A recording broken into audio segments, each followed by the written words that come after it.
A seguir, Pastor Elianai Cabral em O Cristão e o Mundo.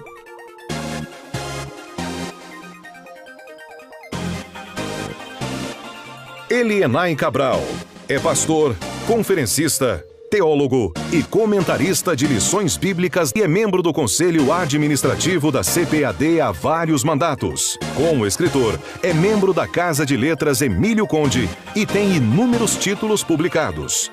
A Defesa do Apostolado de Paulo, estudo na Segunda Carta aos Coríntios. Comentário Bíblico de Romanos. A Síndrome do Canto do Galo. E O Pregador Eficaz. Todos títulos da CPAD. Pastor Elianai Cabral é um profícuo orador caracterizado pela prevenção contra as heresias. Agora, no 8º Congresso Nacional de Escola Dominical. Que a paz e a graça do Senhor Jesus Cristo estejam com todos nesta oportunidade. E oro a Deus para que os olhos do entendimento de cada um sejam abertos para o melhor aprendizado neste congresso. Indiscutivelmente, os temas que compartilhamos com vocês são temas que desafiam a inércia, que desafiam o comodismo de muitas igrejas e líderes no nosso Brasil enorme. Alguns de nossos assuntos neste congresso colocarão, sem dúvida, em polvorosa os neurônios e a adrenalina de muitas pessoas aqui presentes. De fato, são temas que aguçam nossa curiosidade e nossos sonhos como amantes do ensino bíblico. Oferecemos, nesta oportunidade, neste congresso, subsídios, ideias para uma educação cristã dinâmica por meio das teses discutidas, dos desafios pedagógicos que certamente contribuirão para o aprimoramento dessa missão educadora de tão grande importância. Caríssimos irmãos, caríssimos congressistas, estamos no 8º Congresso Nacional de Escola Dominical. Quando somos incitados à busca de ideias e de verdades bíblicas que possam nos dar respostas e soluções aos desafios da educação cristã nos tempos atuais. Indiscutivelmente, os desafios se tornaram maiores num mundo que ameaça a igreja, num mundo que quer amordaçá-la com os cordéis das novas teologias, os desvios da sã doutrina da palavra de Deus. Cada expositor neste congresso está imbuído pelo desejo de compartilhar experiências e conhecimentos que sejam capazes de aprimorar a qualidade da escola bíblica dominical. A Igreja de Jesus Cristo, nesses dias, dos tempos atuais, está vivendo um tempo de mudanças. Mudanças, algumas delas péssimas, ruins, as quais estão dilacerando princípios e valores que sempre nortearam a nossa igreja. E eu gostaria de, logo de início, aquilo que está no meu coração, fruto da minha observação a nível nacional e mesmo internacional, a igreja não precisa ficar engessada num sistema que a impeça de se expor e cumprir o seu papel querigmático no mundo que vivemos. Não. A igreja atual precisa de fato se conscientizar do valor da sua própria história, dos seus fundamentos na preservação dos valores para que ela, a igreja, não venha a sofrer graves consequências que não desejamos. Hoje, a nossa preocupação em preservar, resguardar e conservar os valores morais e éticos cristãos colocam a igreja atual numa posição de vigilância e ao mesmo tempo de precaução no mundo que nós estamos vivendo. Meus amados irmãos, foi-me proposto um tema que discute o relacionamento entre o cristão e o mundo atual. E o que podemos fazer para evitar que o mundo nos absorva, moral e espiritualmente, bloqueando o nosso papel de influência, não apenas na família, entre os membros da igreja, mas na sociedade que vivemos hoje. Na realidade, me permitam dizer que ocorre um confronto de forças da igreja e do mundo lá fora.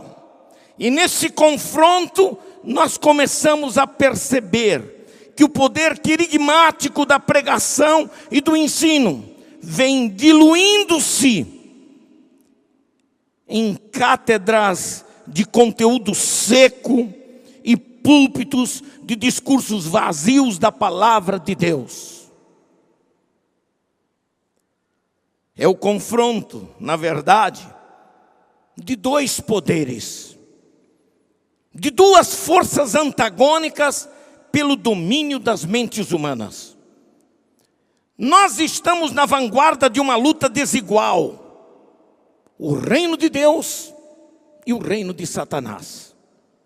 O apóstolo Paulo alertou aos Efésios dizendo o seguinte: não temos que lutar contra a carne e o sangue, mas sim contra os principados, contra as potestades, contra os príncipes das trevas deste século, contra as hostes espirituais da maldade. Estas potestades, principados, príncipes e hostes espirituais, são aquelas que se manifestam no mundo, e o apóstolo João, na sua epístola, diz que todo mundo está por inteiro sob a regência de Satanás. Numa versão mais elitista, diz que o mundo jaz no maligno. Se o reino das trevas age para obscurecer a mente da humanidade, nós, igreja, somos a manifestação do reino de Deus, que fazemos a diferença neste mundo, projetando a luz da verdade sobre a mente dos homens. Nós não estamos sob o comando do diabo. Nosso regente, nosso rei e senhor chama-se Jesus Cristo. Por isso temos a missão de desfazer as obras de Satanás mediante a pregação e o ensino da palavra de Deus. Digo mais, somos como igreja os agentes principais, e especialmente neste congresso, quando reunimos aqui mestres, professores, pedagogos, ensinadores da palavra de Deus, somos os agentes principais da atividade educadora da igreja para fazer frente ao reino de Satanás. Não ensinamos por ensinar, não ensinamos por mera teoria. Só podemos ver resultados quando ensinamos por convicções formadas, firmadas, estabelecidas do nosso coração. Sou um pregador que não consigo pregar alguma coisa que eu não acredite nela.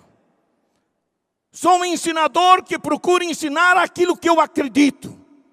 E aquilo que eu acredito tem força suficiente para dizer que faz parte exatamente da nossa ortodoxia pentecostal, da nossa ortodoxia bíblica.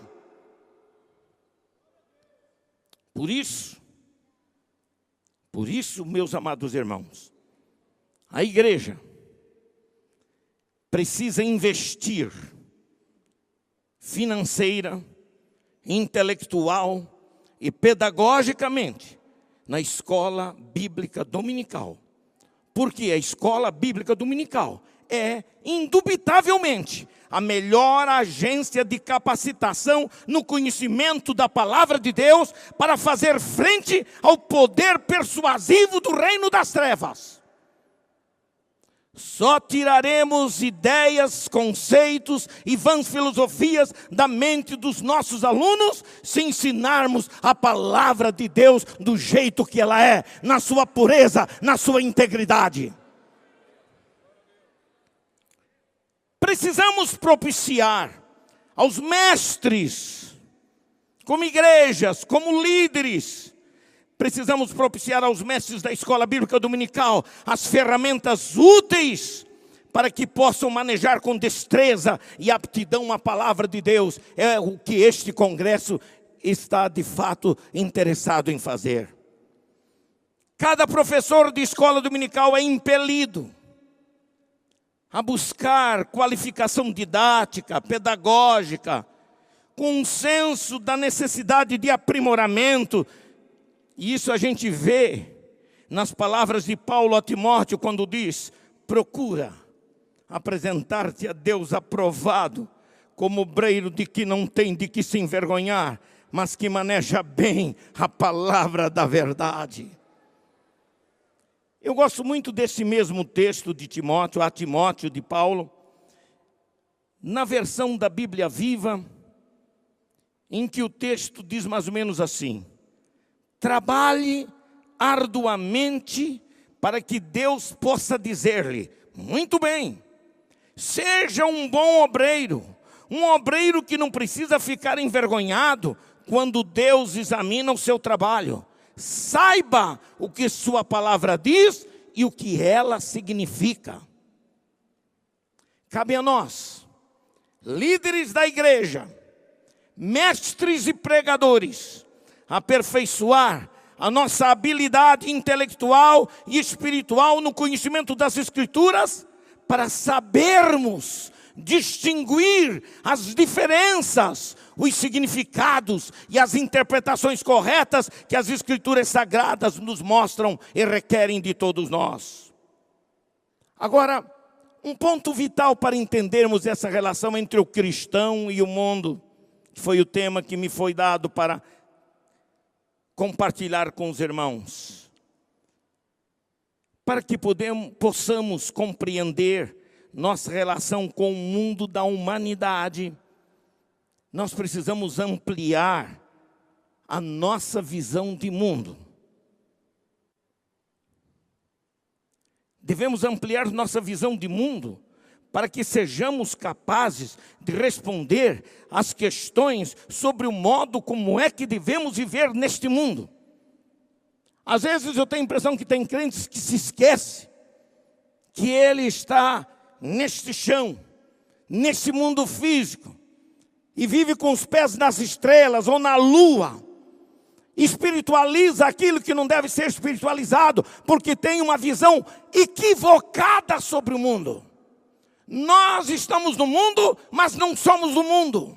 E porque estamos no mundo, nós precisamos conhecer o que é que o mundo necessita. E nós temos a resposta. Nós temos a solução. A Igreja de Cristo pode, mediante o seu ministério de ensino, propiciar essa visão de mundo. O mundanismo, uma palavra forte, que nós rejeitamos à primeira vista, porque ela de fato representa uma ameaça ao cristão. E é bom que se entenda que o mundanismo que ameaça a igreja, o que ameaça o cristão, só será vencido através do ensino sadio das Escrituras, que revelam as características desse sistema satânico chamado mundo. É preciso conhecer.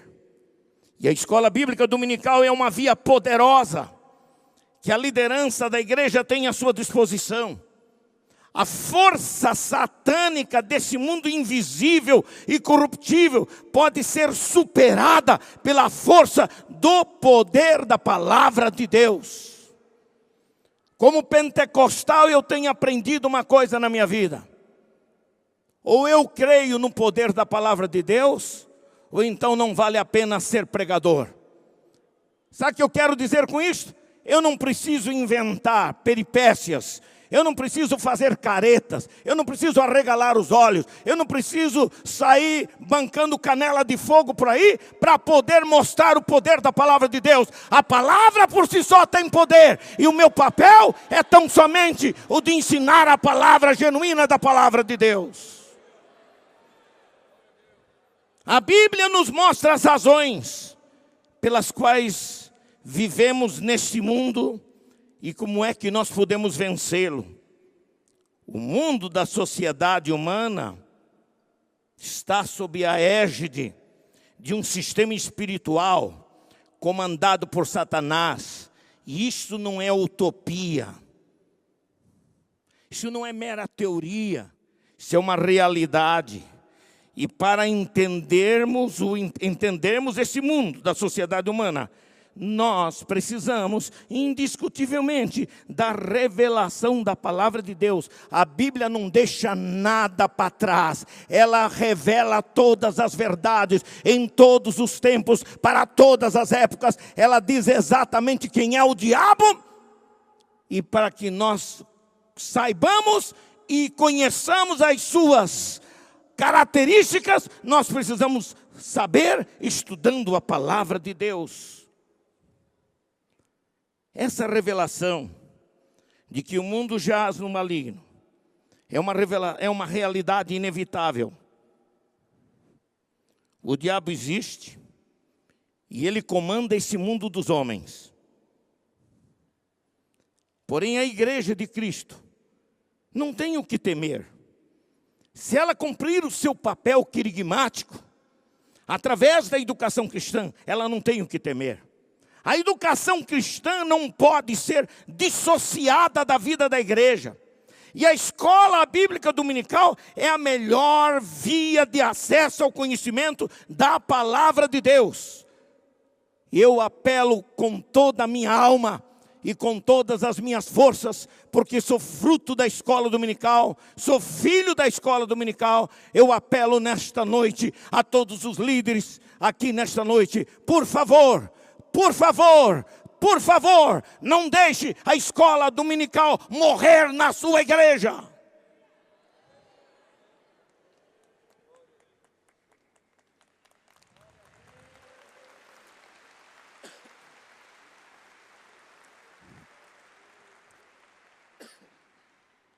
Além dos métodos novos, das noções pedagógicas e de outras novidades que podem ajudar o professor de escola bíblica dominical na ministração das suas aulas, o professor precisa saber distinguir e responder pelas escrituras que tipo de mundo se constitui inimigo do crente.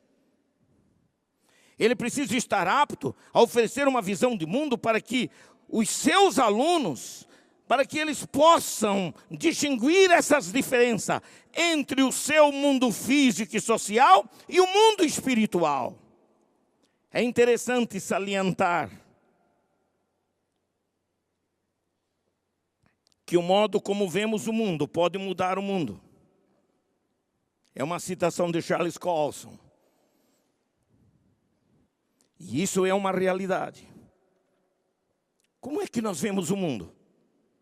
Como é que você entende o mundo do ponto de vista da Bíblia? É ruim? É bom? É fictício? É verdadeiro? É falso? É certo? É errado? Como você vê o mundo ante o desafio que o sistema satânico provoca? Qual é a visão de mundo que temos como líderes da igreja de Jesus Cristo hoje? Que tipo de mundo estamos passando para os nossos irmãos na fé? se sabemos que o tipo de mundo que age invisivelmente sobre a humanidade na Terra é muito mais do que um globo geofísico, sabemos também que o mesmo se manifesta como um sistema espiritual sob a égide de Satanás.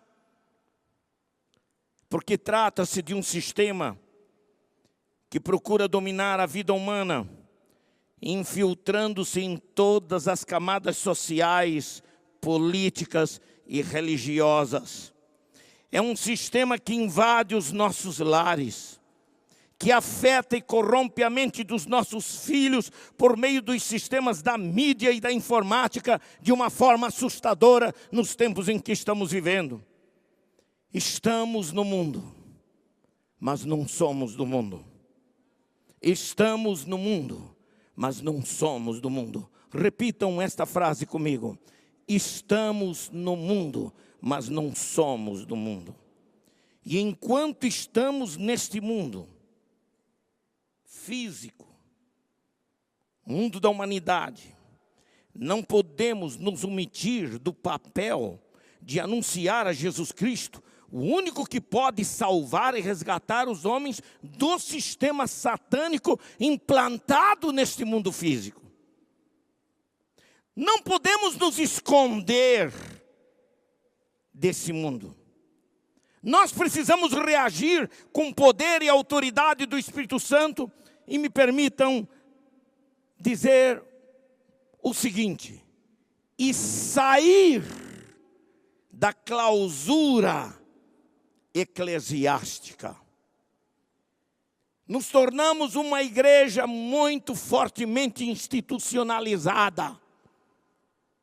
E quando isso acontece, a força da instituição se torna mais forte do que o poder do próprio fundador da igreja, que é o Senhor Jesus Cristo.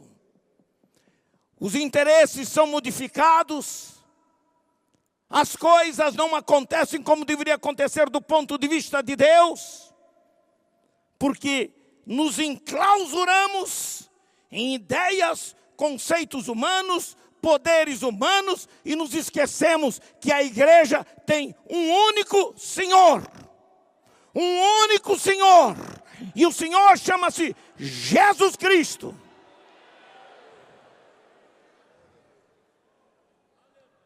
Por isso, não podemos evitar o risco da clausura eclesiástica. Qual deve ser a reação da igreja de Cristo contra esse sistema satânico que está aí? Permita-me dizer o seguinte: nos deixaremos intimidar e nos tornaremos uma igreja assustada, medrosa, que se esconde nas cavernas? Nos isolaremos do contexto físico e social do mundo da humanidade, com o qual nós temos relações sociais e dependemos até da nossa subsistência física? Deixa eu ser um pouquinho mais atrevido. Fugiremos para os desertos, para não sermos atingidos pelo poder do sistema satânico que invade o mundo para nos escravizar. Construiremos colônias de cristãos para fugir desse mundo, como se fosse possível fugir do sistema espiritual invisível que está sobre as nossas cabeças. Esconder-nos-emos dentro de nossas congregações, como aqueles bichinhos que se escondem dentro dos seus casulos, com medo do mundo do lado de fora? A impressão que eu tenho da Assembleia de Deus em que fui criado, sou filho de pioneiro, está bem diferente nos dias atuais.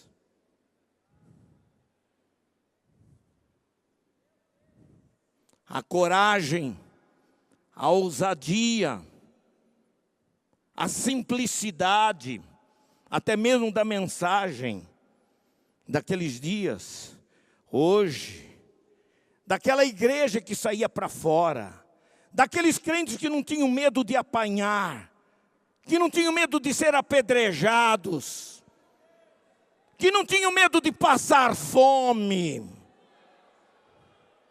Eu sei o que é passar fome por causa da pregação do Evangelho, porque vi meu pai ir para a cadeia. Sabe por quê? Porque era chamado herege, porque pregava o Evangelho. Eu sei o que é não ter nada dentro de casa. Nada dentro de casa. E meu pai chamar a minha mãe e dizer: minha esposa, por favor, eu vou tentar encontrar alguma coisa para ver se eu posso trazer comida para dentro de casa, porque eu não sei o que fazer, não temos nada. Os armazéns fecharam as portas, não vendem para nós. Não podemos comprar nada. E meu pai um dia chamou a minha mãe, falou isso para ela, disse: eu preciso fazer uma viagem. E ele fez uma viagem de uns 50 quilômetros a pé, com fome, sem nada para comer, nem para ir, nem para vir. Nada em casa para os 2 filhos menores, que era eu e minha irmã naquela época. Nada absolutamente. E minha mãe reúne a mim, reúne a minha irmã. Eu, 9 anos de idade. Minha irmã, com 7 para 8 anos de idade. Ela diz: nós vamos orar para o Papai do Céu mandar comida para nós, mas nós vamos pedir ao Papai do Céu que tire a nossa fome durante esse dia. E vamos esperar ver o que é que Deus vai fazer. E passamos o dia brincando, correndo de um lado para outro, como se tivéssemos almoçado, jantado, comido, tomado café da tarde, coisa semelhante. Ninguém reclamou de nada.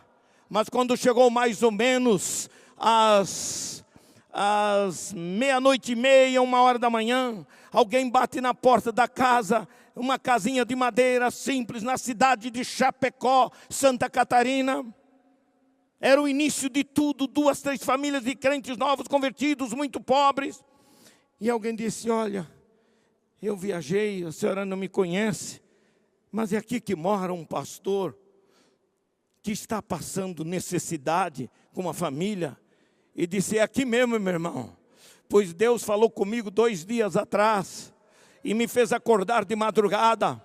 Eu matei um porquinho, limpei, trouxe dentro de uma lata de banha e passei no armazém. Eu trouxe feijão, arroz, carne seca, charque. E foi enchendo a minha casa de coisas. Sabe por quê? Porque ninguém tinha medo da fome, ninguém tinha medo de apanhar, ninguém tinha medo de nada. Não tínhamos templos bonitos. Não tínhamos as facilidades, os recursos audiovisuais que nós temos hoje. Mas tínhamos uma coisa que superava tudo isto. Era a força do testemunho de Deus e do Espírito Santo dentro de nós, que nos fazia superar o medo, a fome, tudo isto. Eu não sou pastor à toa, não. Não sou pastor por influência de meu pai, não. Aliás, eu nem quis ser pastor na minha vida. Mas já vou fazer, pastor Wellington, agora no final do ano, 50 anos de ministério para a honra e glória do nome do Senhor Jesus Cristo. Sou um pastor apaixonado por Jesus, apaixonado pela sua palavra. Por quê? Porque eu creio ainda no poder da palavra de Deus. No poder da palavra de Deus.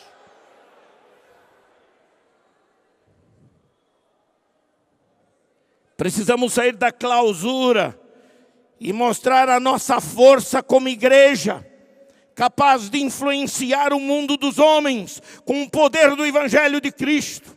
Há uma declaração paulina que diz que o Evangelho é poder de Deus para a salvação de todo aquele que crê. Quem acredita nessa palavra? Amém. Amém. Aleluia. Aleluia. Aleluia. Permita dizer isto a vocês aqui nesta noite. Não conseguiremos mudar o mundo 100%, mas podemos cumprir nossa missão de, ao invés de abaixarmos a cabeça ante esse sistema satânico e os diabos zombar da nossa cara, nós podemos nos impor com a autoridade do Espírito Santo e demonstrar a diferença que existe entre um servo de Cristo e um servo de Satanás. O que faz a diferença entre o cristão e o mundo é a qualificação do crente para enfrentar o mundo. E essa qualificação só é possível mediante a aquisição do conhecimento sistemático e contínuo da palavra de Deus. E a Bíblia nos dá a visão correta e clara deste mundo. Louvado seja o nome do Senhor. A igreja não pode fugir ao seu papel de proeminência neste mundo. Ela precisa se impor através de cristãos altamente preparados e conscientes do seu papel no mundo.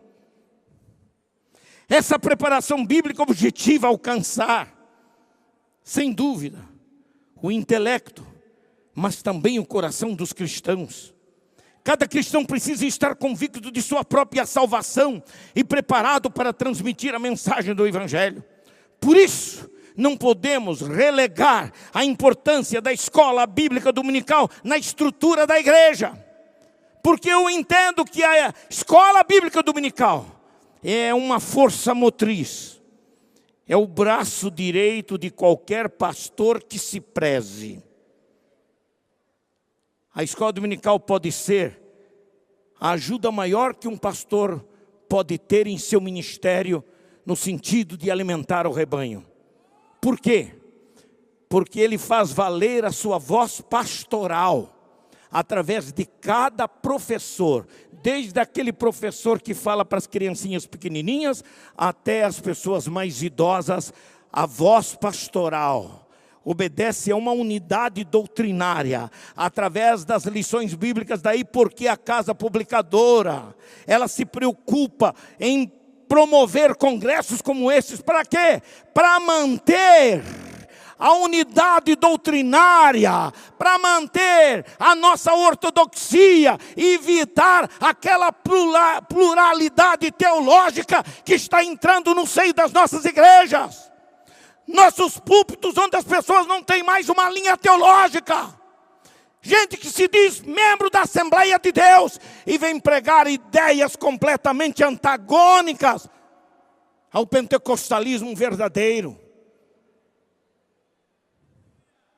Eu não creio que o Espírito Santo esteja feliz com isso. Eu não creio que me permitam a crítica entre bons pregadores e bons ensinadores. E bom para mim significa aquele que é comprometido com a Bíblia. Nós temos péssimos pregadores, péssimos ensinadores, que ensinam na cara de pau heresias no nosso meio, que vem para modificar aquilo que nós cremos, que vem para modificar aquilo que nós sempre acreditamos. Está na hora da igreja se acordar. Está na hora da igreja se lembrar que batimos com o Espírito Santo, só é batimos com o Espírito Santo com a evidência física do falar em outras línguas. Caso contrário, não é batimos com o Espírito Santo. Amém? Aleluia! Uma igreja sem ensino se torna vulnerável às heresias dos tempos atuais. E nesse terceiro milênio, não precisamos de algo que substitua a escola bíblica dominical. Não há desculpa, me perdoem que eu vou falar. Não há desculpa para pastor nenhum, e eu falo como pastor, que diz que não tem escola dominical porque o povo não gosta. Não gosta porque você não gosta.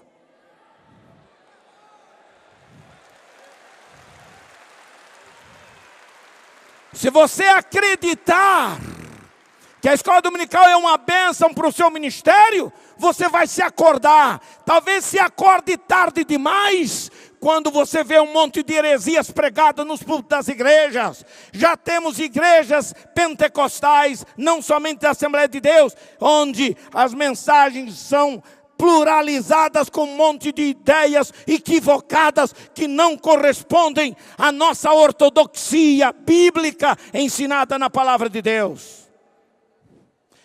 Não se assuste quando eu falo de ortodoxia. Eu não estou falando de radicalismo.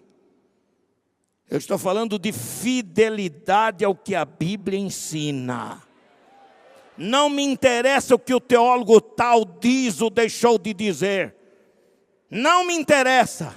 Me interessa em que os teólogos sejam capazes de escrever livros que venham ampliar o nosso conhecimento, mas não para criar dúvidas e criar problemas e criar uma outra teologia que não tem nada a ver com a nossa. Não posso admitir que o espírito mundano das vãs filosofias seja capaz de entrar no nosso meio e já termos pregadores nossos que não acreditam mais nos milagres da Bíblia Sagrada. Não consigo admitir que um pregador que se diz pentecostal venha dizer que todo o Velho Testamento é uma grande alegoria. Porque uma pessoa que diz isto não conhece hermenêutica bíblica, não sabe interpretar a Bíblia, não sabe distinguir o literal do figurado, e por isso eles têm essas ideias. Se ele não acredita em milagre, está na igreja errada.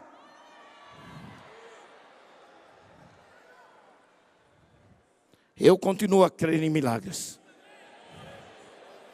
Eu continuo a crer. Aleluia, aleluia, aleluia, aleluia, aleluia, aleluia, aleluia. Louvado seja o nome do Senhor.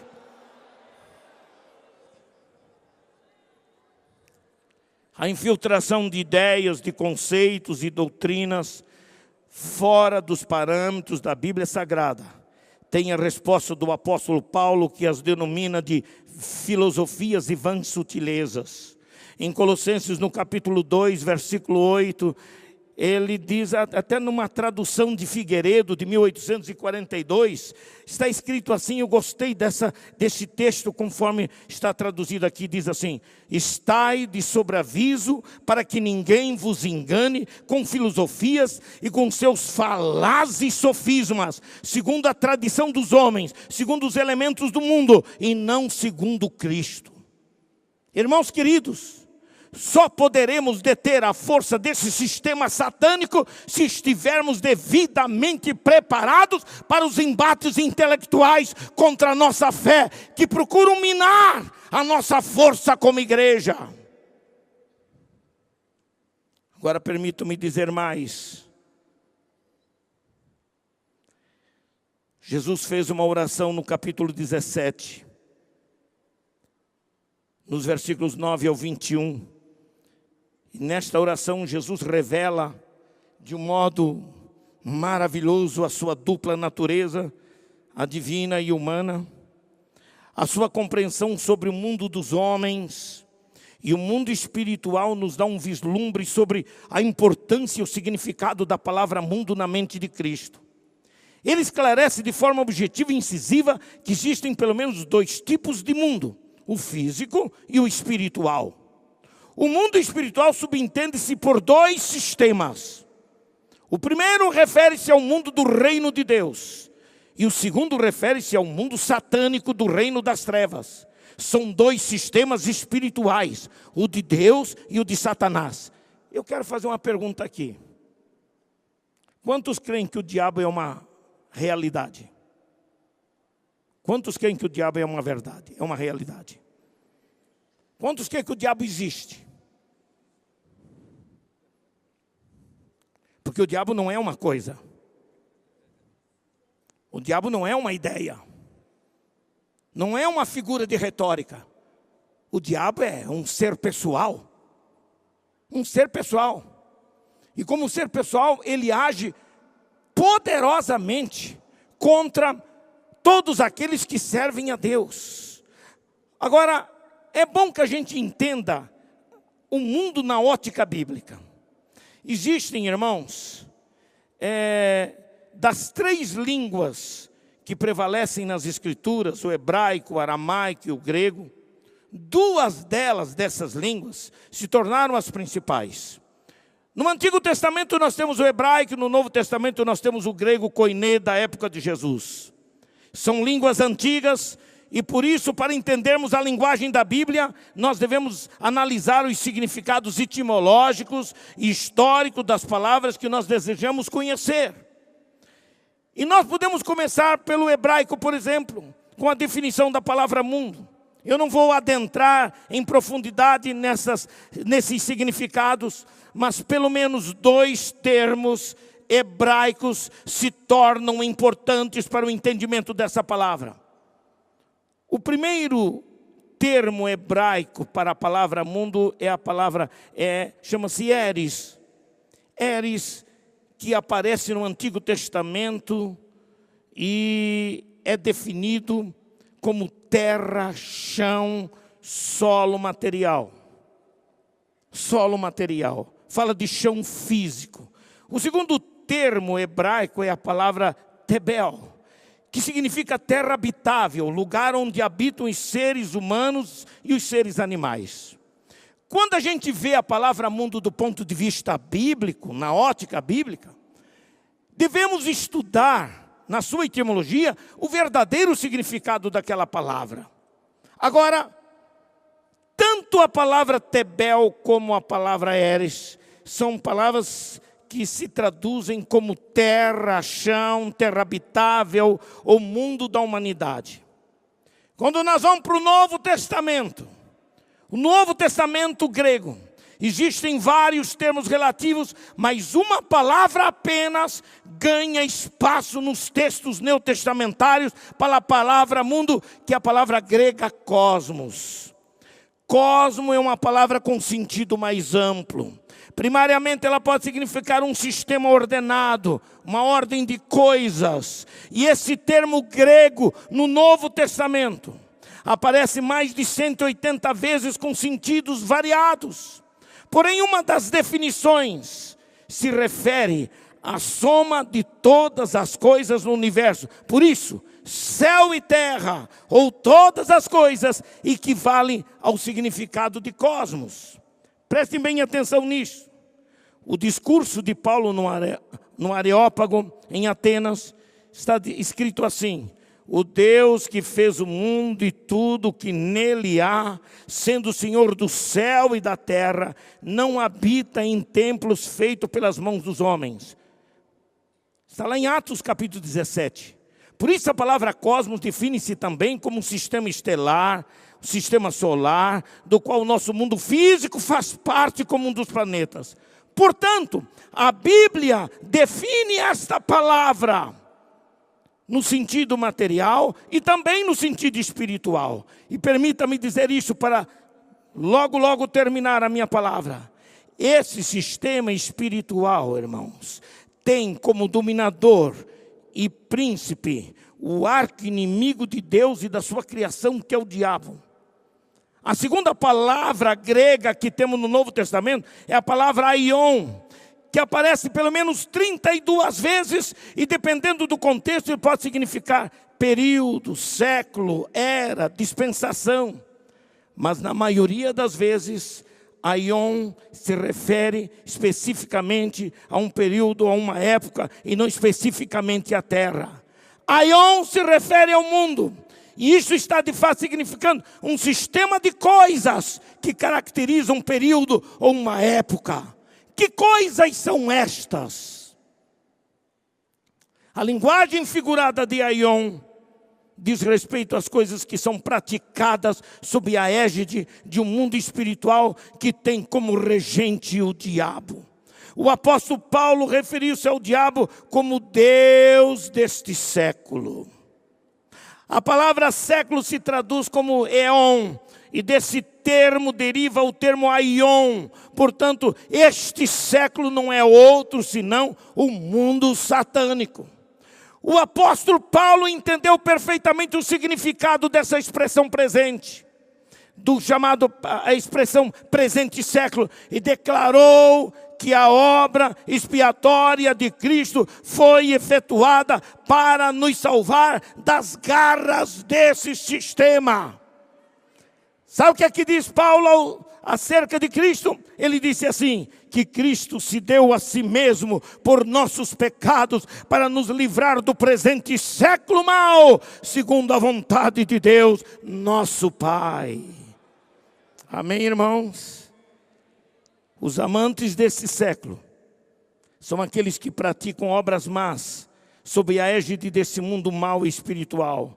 Ora, na mente de Paulo, aion e século presente podem ter o mesmo significado no mundo espiritual. Por isso, a expressão século presente se refere ao pensamento que predomina uma geração. No campo espiritual, a palavra mundo ganha uma linguagem figurada, mas fala de uma realidade espiritual. E nesse campo espiritual, o domínio de tudo, das coisas visíveis e invisíveis, materiais e espirituais, pertencem ao único Deus verdadeiro, Criador de todas as coisas. Nosso inimigo, no mundo físico, não é o chão que pisamos, do qual tiramos os ingredientes de nossa subsistência física. O inimigo do cristão é um sistema espiritual, regido pelas forças espirituais da maldade. O diabo é um invasor e usurpador desse mundo espiritual. Ele provocou a separação para agir livremente contra o Senhor único, que é Yahvé Adonai, identificando-se como Deus Criador e Senhor de todo o universo. A Bíblia declara que do Senhor é a terra e a sua plenitude, no Salmo 24:1. Portanto, o diabo não é nada mais do que ladrão e salteador, conforme Jesus mesmo identificou. Ele é o chefe das milícias demoníacas nesse sistema satânico que opera sobre toda a terra. Ele, Satanás, age e opera sobre governantes, sobre políticos, sobre artistas e todos aqueles que estão sob a sua égide. O apóstolo João fez bem a distinção desses mundos, quando ele disse: não ameis o mundo nem o que no mundo há. Se alguém ama o mundo, o amor do Pai não está nele. A Bíblia diz também que o mundo passa e a sua concupiscência, mas aquele que faz a vontade de Deus permanece para sempre. Essa escritura aclara o nosso entendimento para o fato de que a igreja cumpre a sua missão entre as criaturas humanas, a humanidade, pregando e ensinando sobre o poder do Evangelho de Cristo, que restaura e que transforma a vida das pessoas.